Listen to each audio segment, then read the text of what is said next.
Ed, show us how you throw that famous knuckleball.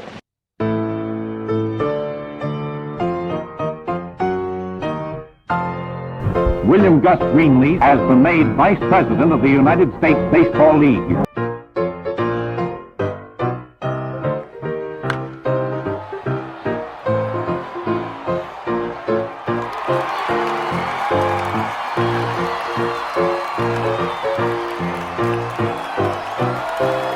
Take a look at the way the Rube holds that ball.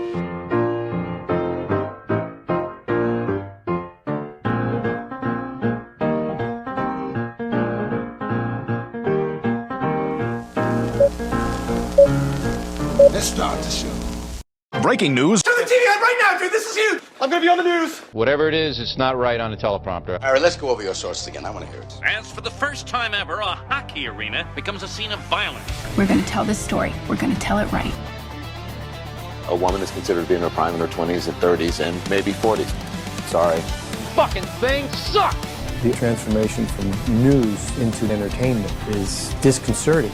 2 of our 4 helicopters were hit, including the one I was in. Thanks, Tom. No one ever gives you the full story. That newscaster. I hate trusting anybody. That bastard newscaster. You can't have a free society without a free press. Get another source. How many fucking sources do you think we've got? That's not Journalism. Welcome into another episode of That's Not Journalism, the only podcast to hit for the cycle. Today, we're talking baseball. Well, sort of. It's March 15th, and we're less than 2 weeks away from Major League Baseball's opening day. We thought we'd celebrate a dying sport we love with a dying medium we used to love. And we'll attempt some baseball-themed shit along the way. I'm just a bill. Yes, I'm only a bill. Ever notice some proposed bills get over-scrutanized by stations while others seem to receive 2-minute advertisements? Ever notice which ones? In today's episode, we take a look at some news outlets seemingly advocate to pinch hit for certain laws while digging into the box for journalism only when they see fit. Before we play ball, please hit like and subscribe on our YouTube channel. New episodes premiere weekly there and on Spotify, and the audio version can be found on other platforms too. By the way, if you are an audio listener, please follow and leave us a 5-star review and go ahead and say how terrible, biased, and wrong we are. Now to our lead-off segment. The so-called news media once held a massive so-called audience and had high so-called ratings and held a lot of so-called trust among their viewers and readers, so-called. Probably because they didn't assign their own opinions to their coverage. Like overusing the term so-called to signal your news station agrees with critics of a news topic. And what's overuse? Using it at all, in my opinion. But realistically, I would say leading with it and mentioning it multiple times without citation context, like critics say, adding that, those are non-starters. And then we can kind of move on from there. I think we saw some of our biggest so-called era coverage when we watched newsrooms from thousands of miles away cover a Florida bill that would not affect them at any point. We're starting right next to Florida, where they can see some serious political shrapnel. We'll go to Vermont, Jesus Christ. This is from WCAX in the Plattsburgh, New York, Burlington, Vermont market, up there on Lake Champlain. The article is titled, Vermont Students Join a Nationwide LGBTQ+ Walkout. A reminder that plus stands for child molesters or minor attracted people, so it's pretty bold. Inclusive. Conservative critics talk about schools indoctrinating kids into liberal policies, and yeah, it's hard to argue against that. We're going to see coming up. Students join others around the country and walk out of class to protest new laws in Texas and Georgia. At U32 in Montpelier, more than 200 students walked out of class protesting the so-called Don't Say Gay bill, which is expected to be signed into law in Florida. Supporters of the Parental Rights and Education bill say it's aimed at letting parents control what their kids learn in school. Vermont's legislature is not looking at any legislation like this. Students walking out of class today say the measures in other states target LGBTQ students. Okay, so far we started with the so-called Don't Say Gay bill. Not a good idea to start with it, but it's sensational, and this is TV, entertainment first, journalism second. Or never, hence this podcast. We did get the actual name of the bill, Parental Rights and Education Act. Now, the anchor said it's to control their kids' education or something like that. We're going to learn that it's not quite correct and quite broadly worded. they can control their whole education? We live during post-No Child Left Behind. All schools must follow the same standards. That means like the smartest kid in Maryland can only go as far as the slowest kid in California. The Bush administration set it up that way 25 years ago. This is from March 2022, by the way. It's pretty heartbreaking to see all these youth who are put in dangerous situations or are made uncomfortable or who are made like they can't be who they are. This poor girl's been brainwashed to think she needs to wear a cloth mask while outside in March in Vermont. It's like 25 degrees up there. I will say I am jealous of this younger Gen Z/Gen Alpha and how they managed to get so many days off of school. They just had to pretend to be passionate about a left-wing topic. Not right-wing, though. Head to a reputable search engine like DuckDuckGo after the episode and see what public schools do to children, and not even smarmy teenagers, children who express conservative beliefs. Like teachers joining bullies to gang up on those poor kids. It's wild. Rest is just an explanation of the day's events. The kids skipped class and gave speeches. Zero input from another side of the argument. There are no conservative kids or educators up there next to New Hampshire. I didn't go to college. The age-old excuse that each and every reporter and anchor will give you as to why they don't interview conservatives. You almost never hear a conservative voice, and I'm talking like regular person, man on the street, not a GOP official or something like that will willingly go in front of a microphone. It's because the reporter will say they wouldn't talk to me. I wonder why. If it's as nuanced covering these type of legislation, these bills, as folks say, there has to be more than one side of the story, but not in Montpelier, Vermont, though. At least WCAX said so-called and gave that actual name of the legislation, despite the swing and a miss on balance. Wait till you see this nightmare. This is Fox 35 WOFL. It's an O&O Fox station at Orlando. And this is titled, Florida students stage walkouts in protest of the Don't Say Gay bill. No so-called, and it's got it in quotes. It's from that same time, March of 2022, might even be the same day. Well, from Longwood to St. Pete, a lot of high school students and a lot of schools in between all walked out to protest the Don't Say Gay bill today. There's no inappropriate age to talk about your sexuality, identity.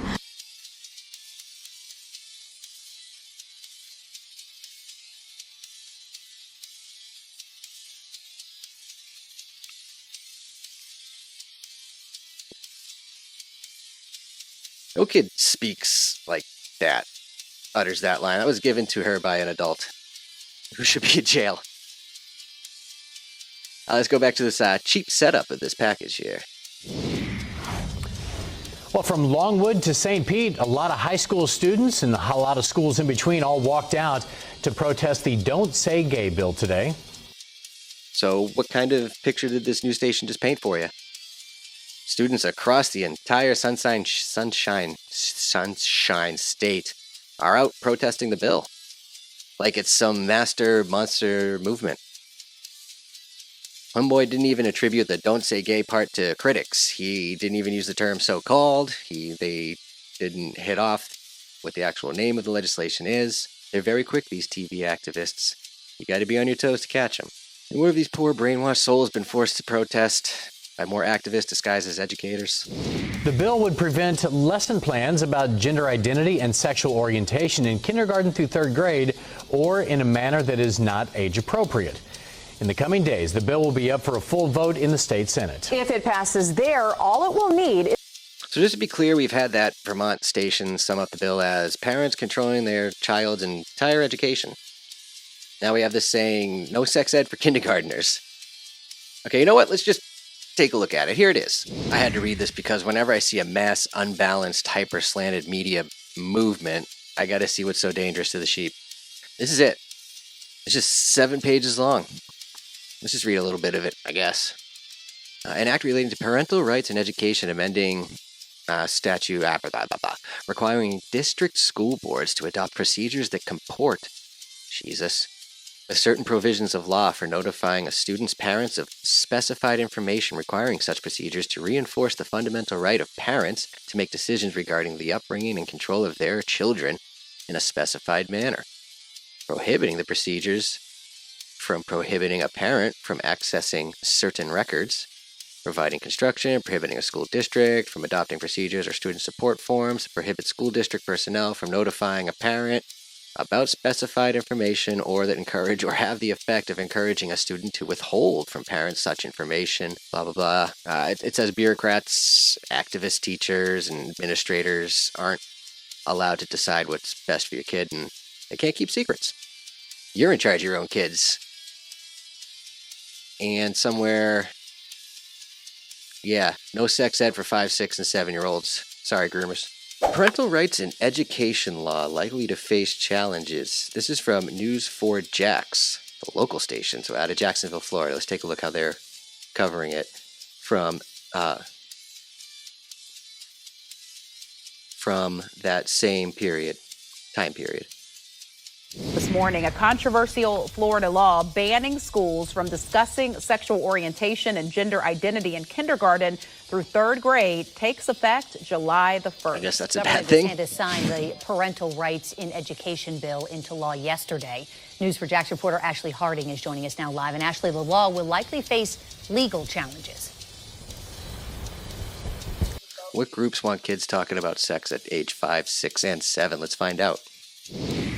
Yes, Equality Florida has already said that it will challenge this in court, and critics call it the Don't Say Gay bill and claim that it silences teachers and could harm LGBTQ plus students. But supporters say it keeps material that isn't appropriate for younger students out of the classroom. All right, let's see how it harms teachers. Following months of controversy, Governor Ron DeSantis signed the parental rights in education bill Monday, a move the governor said nothing would have stopped him from doing. Who do you think was leading the controversy? I don't care what big corporations say. Here I stand. I'm not backing down. Disney has condemned the bill, and students in some Florida schools have walked out in protest. We've learned some stuff about Disney in the last 4 years, haven't we? The bill's language does not outright ban the not use the of guy. the word gay, but it does pump the brakes on sexual education instruction, including the topics of sexual orientation or It pumps the brakes for whom? Gender identity in kindergarten through 3rd grade.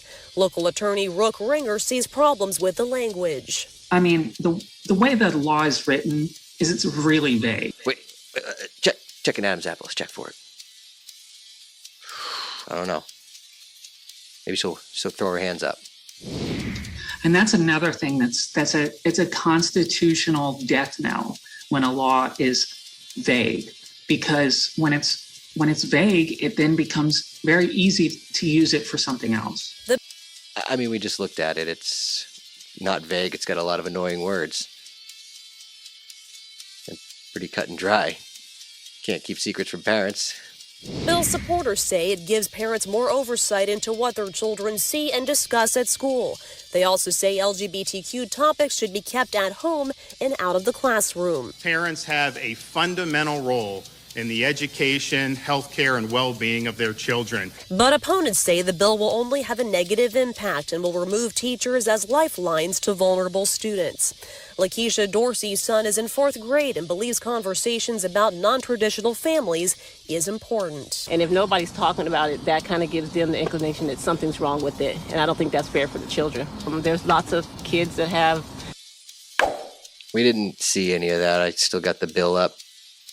It has everything to do with just the teachers not being able to speak about it. Student support services, training developed. Beginning of the school year, each school district shall notify parents of each healthcare service before administering a student well-being questionnaire or health screening form to a student in kindergarten through grade 3. Again, it's just kindergarten through grade 3.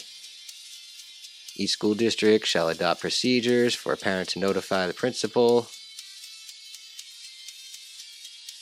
At a minimum, require 30 days.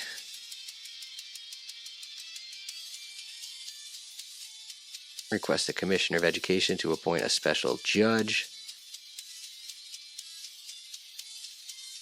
or magistrate, I guess.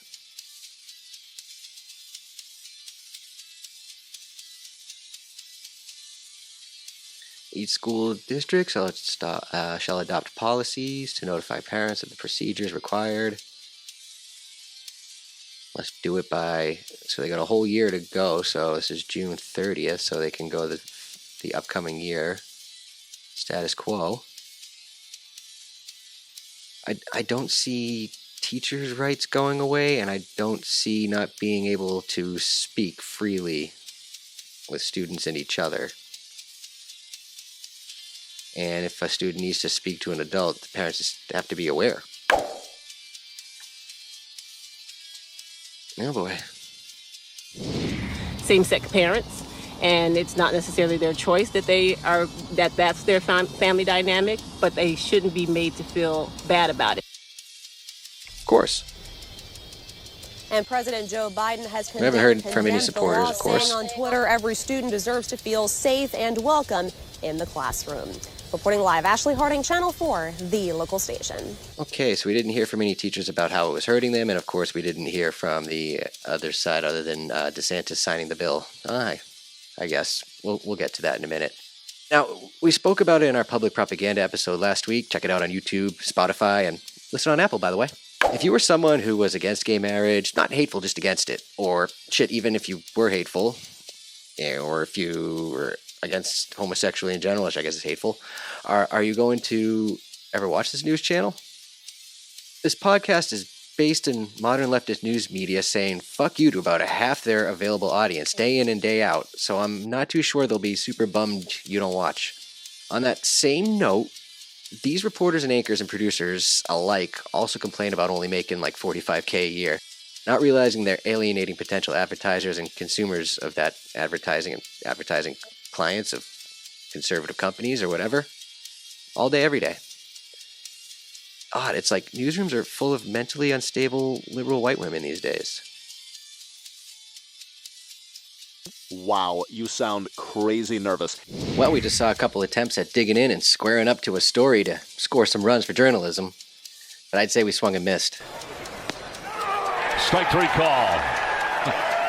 Now, the government did such a horrible job in the early 2000s. Thanks to lobbying, healthcare costs spiraled out of control, requiring job-sponsored health insurance. And this is around the same period where older millennials could not secure full-time jobs out of college and thus could not secure said sponsored health insurance. Also, the housing bubble burst as well. So they decided to make it illegal not to have health insurance instead. The Affordable Care Act derives from Mitt Romney's socialized health care system in Massachusetts from years before. It's designed to drive the poor out of the Bay State, as his critics said. Let's take a look at how lawmakers can receive free advertising for their bills and proposed legislation right here on your local news. It's the law of the land, the most expansive health care overhaul in history. We'll tell you how it happened, what's in it, and why the fight's still not over. Tonight on Washington Week. Today, after almost a century of trying. Today, after over a year of debate. Today, after all the votes have been tallied, health insurance reform becomes law in the United States of America. It was a fight to the finish. Please let me answer. Complete with sore losers. Hell no, you can't! We will work in every way to repeal this legislation and start over.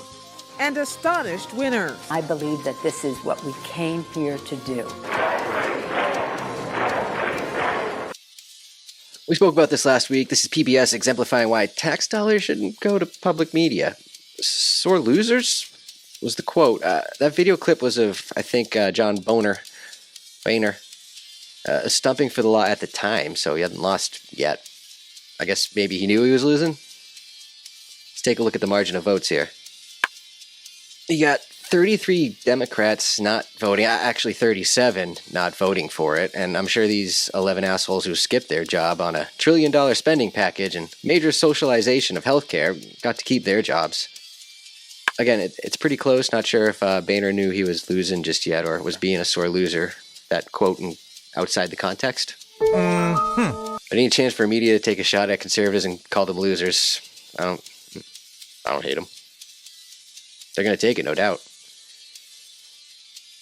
By the way, I had to rip this video to play it because each restart required a web page reset here on PBS. 30 plus seconds of ad with no skipping.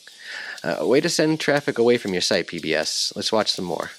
Changes to Medicare, extended coverage for young adults and the uninsured, and for prescription drugs. Plus, a nearly $1 trillion price tag. Good evening. No doubt about it, the President of the United States was one happy man this week. In Iowa, he rubbed it in a bit, reminding supporters that Republican fears about his health care plan had not immediately come to pass. After I signed the bill, I looked around to see if there were any asteroids. We get a nice long lengthy victory lap from Barrio there. People still have their doctors. But the president and his aides know well the political problems have not gone away. A new National Journal Insiders poll shows virtually all, 97% of congressional insiders, say their party will be more energized by the health bill's passage. We'll hear from Boehner, albeit briefly, followed by a longer, better audio and video rebuttal bite from a sit-down interview with a White House staffer. Political price to pay in November.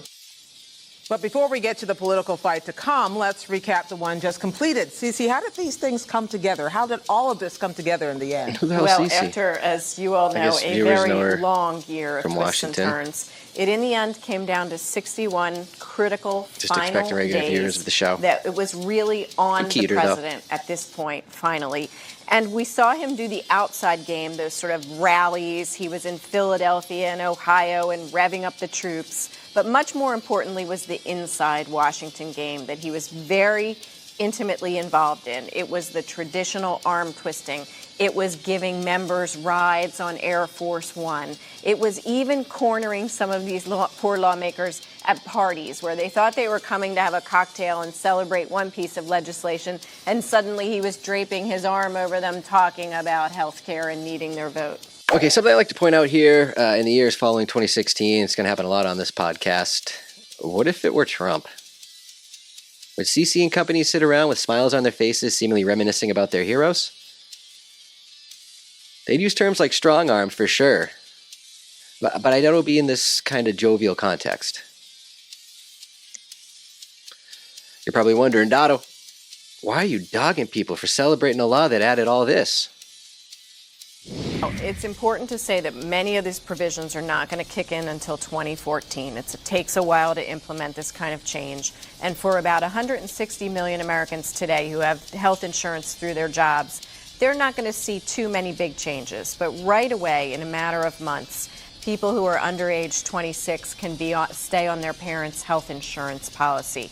A lot of those seniors who get Medicare are falling into the donut hole now where they have to pay full coverage for their drugs. They'll get a rebate this year, and then they'll start getting discounts every year thereafter. That's a couple of them. And a couple more? Well, the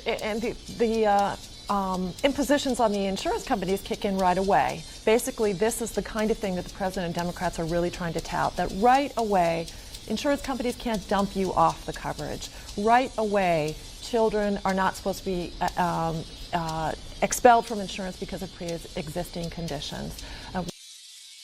No, in fact, insurance companies can't kick them off. They have more incentive now to keep you on and deny claims, and I think we've seen them go up a lot. Haven't really gotten into those for this segment. This was an expensive law, not free. You paid for it with your tax dollars. And teenagers bagging groceries have money taken out of their paychecks to pay for dialysis if an elderly person refused to take care of themselves in their lifetime. And I think people would be fine with that. I would.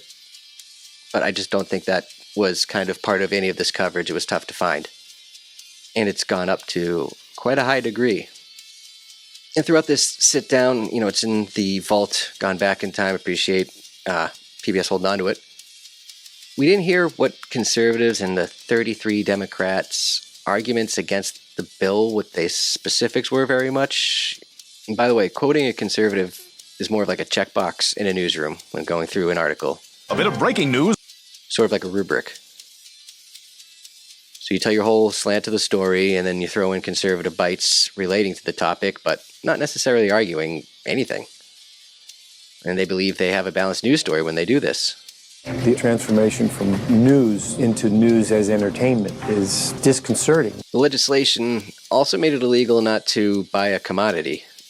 If you don't go out and purchase this thing, subsidized by your tax dollars already, then you are breaking the law. And that was upheld by the drunken, passed out geriatric Supreme Court in 2012. And finally, lest we forget, the Obama campaign was, what? You won't lose your coverage, so people who work their whole lives paid to play, allowed the increase in taxes over the decades, set to retire on their individual plans perhaps, received cancellation notices from their providers as a result. Were they fully canceled, or did they just still have that stress of receiving notices? Check this out. A few years later, so 2013-14, some people in the individual non-group insurance market received cancellation notices for plans that did not meet the ACA's new minimum standards. Essential health benefits, estimates varied, but reports, including from the Associated Press and others, we've gone over the AP in our wire-to-wire segments, indicated around 4 to 5 million cancellation notices were sent out in late 2013, with some analysts suggesting about 2.6 million people affected by non-compliant plan cancelizations. Compliant to, I guess, what this says now. Excuse me for caring about individuals, grok. Most major U.S. cities in the U.S. have a population of, what, 300,000 to a million people? So about 2 major cities worth of folks got cancellation of insurance notices, but whatever, it's all good. I thought grok was supposed to be anti-woke. Point being, I really had to dig to get that information on coverage of the bill, the passage and the appeals process, because it just wasn't covered objectively by the media, or much of it at all. Well, let's have some fun watching them try to do journalism again, but this time with the SAVE Act. Let's go to the polls. Dude, I tried. I wanted to find video or audio of news anchors reading these poll numbers. They just don't exist. Kick it off with the Gallup poll in October 2024. 84% of respondents supported photo ID requirements overall, including 98% of Republicans, 84% of independents, 67% of Democrats. Even proof of citizenship gets high marks, 83% in favor of first-time registrations. Let's move ahead a year. A Pew Research Center survey from August 2025 found 83% of Americans want voters to show government-issued ID, photo ID, at the polls. 95% Republicans, 71 Democrats agreeing, and here's a little caveat, 82% of Hispanics. Let's move along. This past February, last month, a Harvard-Harris poll revealed 71% support for the Save America Act itself, including 69% of independents and half of Democrats.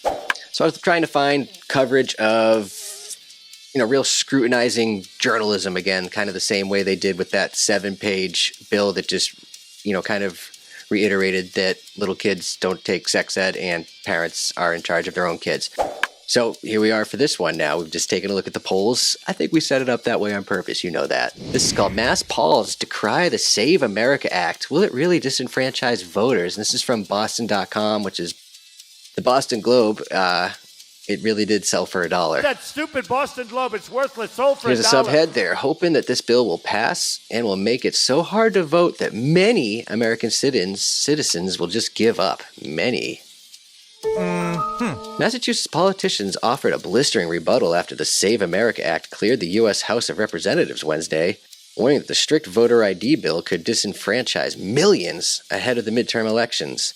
Us from a little more than a month ago, mid-February. That reads, all the politicians, that's how it reads. The Globe is reporting that every public servant in Massachusetts is against voter integrity laws at the federal level. I'm a little better than everyone else. Under the Safeguard American Voter Eligibility, or Save America Act, U.S. voters would need to furnish proof of citizenship, such as an American passport or birth certificate, to register to vote in federal elections.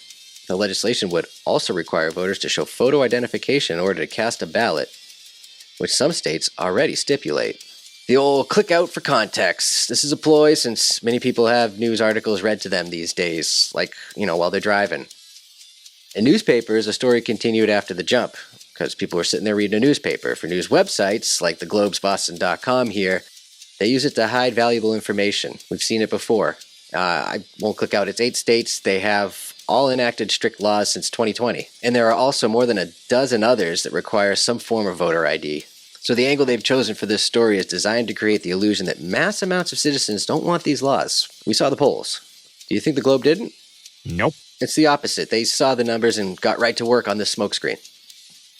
And with some of the shittier rags we go through on this podcast, I'll get a little more triggered. Might be doing a little too much harping between these paragraphs, but I'll try to make it quick. And the Globe is right up there with some of the worst offenders of activism disguised as journalism. While Republican lawmakers say the bill is necessary to prevent voter fraud and maintain election integrity, many Democrats and public policy organizations caution that the ID requirements amount to voter suppression tactics that would undermine critical 2026 elections. We'll get into that in a bit. Public policy people. You know what those are? Unelected bureaucrats. The same types who added 10,000 pages of tax code over the last 50 years. Look it up. You think politicians suck because of their sense of accomplishments they never made? Wait till you see a bureaucrat really wipe their ass with your money. These are all the snidely, manipulative cunts who have the ears of all these retard politicians. So why is it important to Boston readers to know that these people, along with the brain-dead politicians, are against the will of the American people? Fucking thing Quote, sucks! Republicans know their ideas are unpopular. They see the writing on the wall this November, U.S. Rep. Jim McGovern recently warned, rep from Mass. And instead of trying to win fair and square, they want to cheat. They're hoping that this bill will pass and will make it so hard to vote that many American citizens will just give up. That's what does SAVE Act do? So after that brief monosyllabic paraphrase mention of the central argument, they go on to a full quote of a Mass rep who was only famous for derailing legislative work during 2024 in order to disrupt the Trump campaign. This is a very speculative quote that gives the Republican thought process, something that this McGovern guy knows nothing about, and he's being quoted about it in a news story. Unless you have an agenda to push, like Boston.com. Also, a statement like this requires more questions and pushback from the reporter. Something this reporter didn't do, I guess. So what does the SAVE Act mean for voters? Here's what to know. This here is another manipulation attempt to make you believe whatever nonsense they're about to spout here is legit and also gospel. And we're gonna fight back. You got a fucking problem, bro? The context. The SAVE Act comes as President Donald Trump calls on Republicans to nationalize voting in the U.S., Trump's latest attempt to overhaul federal elections in what critics have called a breach of the separation of powers. Yes, the context. I love this Activision bullshit line they've added to news stories. For context, here's how we believe you should think about this. There's your link out for contextual bullshit. Trump in escalation calls for Republicans to nationalize elections. My fault. I'm pretty dumb. Is the SAVE Act to enact voter ID laws like we do in every part of everyday life? Are they saying the SAVE Act would take away federal vote ratification from Congress? Because that would be an actual breach of checks and balances. As part of the same push, the Trump administration recently sought ballots in Georgia from the 2020 presidential election Trump claimed was rigged, quote. After he lost to former President Joe Biden, the U.S. Department of Justice also sued Massachusetts and 3 other states late last year for their voter registration data. I believe the Justice Department said it found tens of thousands of illegal votes in that Georgia state probe. You are fake news. Most of us would know because the press covered it as claims and never got into the specifics of the affidavits, instead of readily available public information, which it is, so, okay. We're about to see something new in fake journalism. I'm not sure what to call it. Phantom something. Phantom angle? Phantom line? Thank you, Senator. Anyway, here, this upcoming paragraph, we call this burying the lead. If the Globe wants to be a credible news outlet, they would have presented this as the actual story angle, not just fit it down into paragraph 8. Here we go. But how popular is the push for voter ID? A 2025 Pew Research Center poll found 83% of respondents, so they're given the stats we gave earlier in all those full screen graphics. Here's what makes it phantom. The reporter just wrote that 8 in 10 Americans, regardless of affiliation, want voter ID laws. So if you look between no quotes in favor of the bill, plus that speculative inference they call a quote from McGovern, does this seem like Boston.com is even reading what it just wrote? This newspaper, now website, purports to serve a community. Which community? Take Massachusetts and its 6 million plus legal residents. So mathematically, if we apply these polls to this one state, 83%, nearly 5 million people in the Commonwealth want voter ID laws. So I guess this article isn't for them. The SAVE Act is a renewed version of a bill that passed through the House in 2025, only to stall in the Senate. And with midterm elections nearing and lawmakers jockeying for control of Congress, the timing of this legislation couldn't be more pivotal. That last part is speculation, not reporting. Also, it's an easy thing to point out. If the media is in favor of a law, then the bill passed the House. Again, meant to instill a common agreement. Passed through the House insinuates that the children at this outlet actually know how a bill becomes a law. Remember, don't miss the little things. Who will serve? Federal law already includes citizenship as a condition to vote, and instances of non-citizens voting fraudulently are extremely rare. Further, a voter who lies about their citizenship when registering to vote in federal or state elections faces criminal prosecution. In Massachusetts, for example, would-be voters have to swear they're a citizen under oath, and illegal voter registration is punishable by a maximum fine of $10,000 and up to 5 years in prison. Illegal voting by non-citizens can also carry with it serious immigration consequences, including immediate deportation. It took until paragraphs 10 and 11 not to have to react to it, but I guess what I'm saying now negates it. According to the Bipartisan Policy Center, oh yeah, there are easier, more cost-effective ways to improve citizenship verification. Keep that in mind, easier, more cost-effective citizenship verification ways that don't create new barriers for eligible voters. The Washington, D.C. think tank suggests a back-end verification model that puts an onus on the government rather than voters to verify citizenship status using existing databases. All right, let's look at these 5 easier, more cost-effective ways, shall we? Shall we? We shall. This is the Bipartisan Policy Center. 5 things to know about the Save America Act by Ren, Matt, Julianne. The Safeguard American Voter Eligibility Save America Act requires voters to provide documentary proof of citizenship at the time of registration and a photo ID at the time of voting. The Save America Act was passed by the U.S. House of Representatives in February of 2026. All right, we already know about that. Let's go down to the 1, 2, 3, 4. These 5 things that are going to, quote, easier and more cost-effective. So number 1, citizenship is already a requirement to vote. And instances of non-citizenship voting are rare. This isn't even a new thing. It just states that we all have SS cards and birth certificates. I think an adult who fancies themselves smart enough to decide what to do with my money should be able to hold on to at least one of those, no? And we'll explore the rarities in a moment. Many eligible citizens don't have access to documentary proof of citizenship. So what's many? More than half? Less than half? What is many? There are 174 million registered voters in this country. Yes, that's fewer than how many votes were counted last election, but shh. Hush now. There are apparently 5.1 million registered voters in Massachusetts. So again, what is many? 35%? 25%? That's 1 in 4? Taking a look, scrolling down now.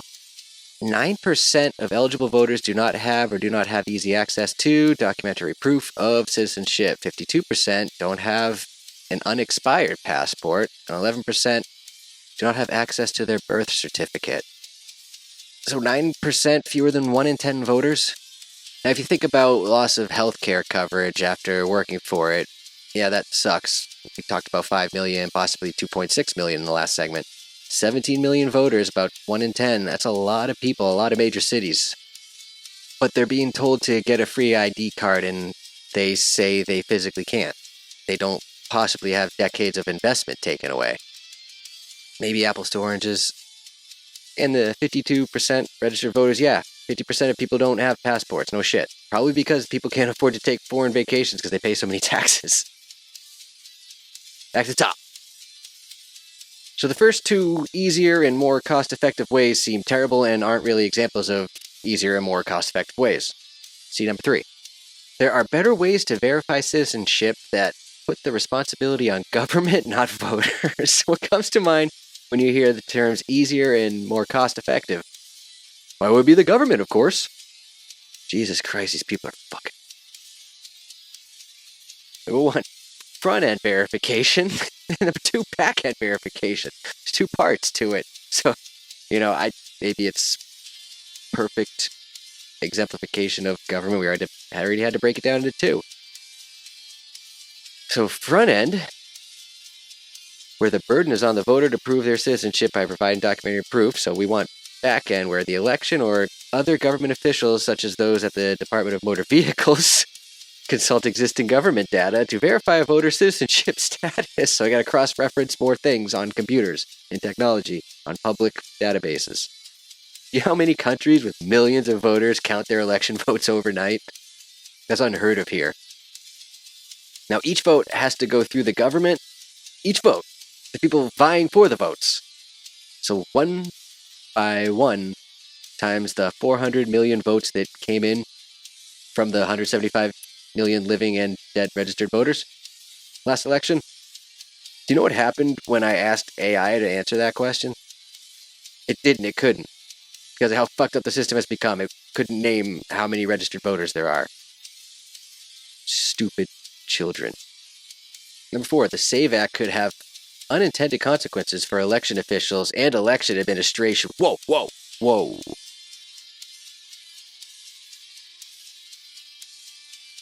These are supposed to be easier, more cost-effective ways. That's what the last article from Boston.com said, and that's what this thing starts with. We haven't seen one yet. And all of a sudden, they pivoted to attacking the SAVE Act. Which is it? For voters who register by mail, the Save America Act requires documentary proof of citizenship to be delivered in person to an election office, effectively nullifying the benefits of mail registrations. You have to deliver the mail. This is for voting in federal elections, is it not? So I believe folks should be able to vote by mail for sure. And I believe that said folks will be able to get downtown or at a local clerk at least once in a 1.5 to 3.5 year time period. I bet a lot of communities still make you travel to town and city offices to pay property taxes and water bills. You shitting me? I have a feeling you're going to be needed downtown in the next 1.5 to 3.5 years if you only do presidential elections. So we went 0 for 3, now we're 0 for 4 with this bipartisan bullshit, and here comes the pitch. The Save America Act needs more time and resources to be implemented well. Wait a minute, we got a little squibbler down the third baseline. Gonna be a close play here. Scrolling down. I think we actually have an example. Safe! Oh, what a close play. Tie goes to the runner. The Save America Act needs more time and resources to be implemented well. So the SAVE Act requires significant changes to each step of the voter registration process. How voters register, how their identities are verified, and how list maintenance is performed on an ongoing basis. So more government. I can see that argument against it. Okay, I'm with you so far. But wait, we got a challenge here. UMPs are reviewing the call. These changes could be costly and time-consuming, taking months, if not years, to achieve. Despite the administrative difficulty of implementation, the Save America Act prioritizes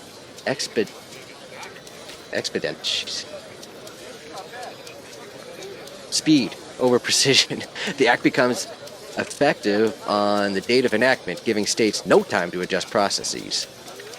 It also requires that the U.S. Election Assistance Commission offer implementation guidance to states within just 10 days of enactment. Further, the Save America Act offers no funding to states or assists to implementation costs. Again, we've been talking about this, though, since 2024 we saw those polls. So it's been 2 years. I think bureaucrats would be kind of setting up and getting ready for it or something like that. When we saw in the tariffs episode, what did businesses do to prep? That was the campaign.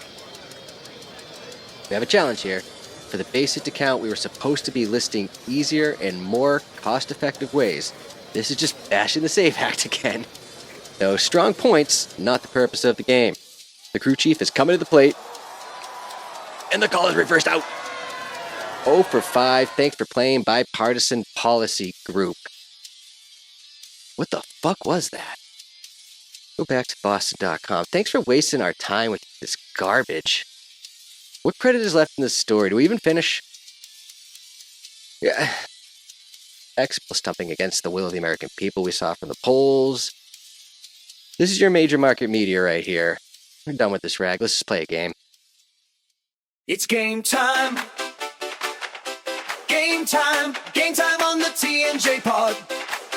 Gonna guess what they said next on the TNJ pod. Was it racist? Was it sexist? Or all of the above? Was it inspirational or over sensational? Or yes it was. Also, getting away from baseball, I was thinking about maybe involving Tom Brenneman and Nicholas Castellanos for today's game, but I think it might be too easy. Here's something in a similar vein, though. It's called New York's favorite news anchor gets potty mouth and has to apologize. I looked up the info when this happened. It's from May of 2008. It's Sue Simmons from WNBC in New York, famous news anchor. Here she is, returning from a break after letting out a cuss word before the break. Sue, what do you got? To acknowledge an unfortunate mistake that I made and one of the teases we bring to you before this program. While we were live, just after 10 o'clock, I said a word that many people find offensive. I'm truly sorry. It was a mistake on my part, and I sincerely apologize. After 10 o'clock. I'm sorry you got offended, asshole. All right. What word did Sue say going in to the previous break? Was it A, shit, B, Jew, C, fuck, or D, the N-word? The N-word! Let's lock in those answers, folks.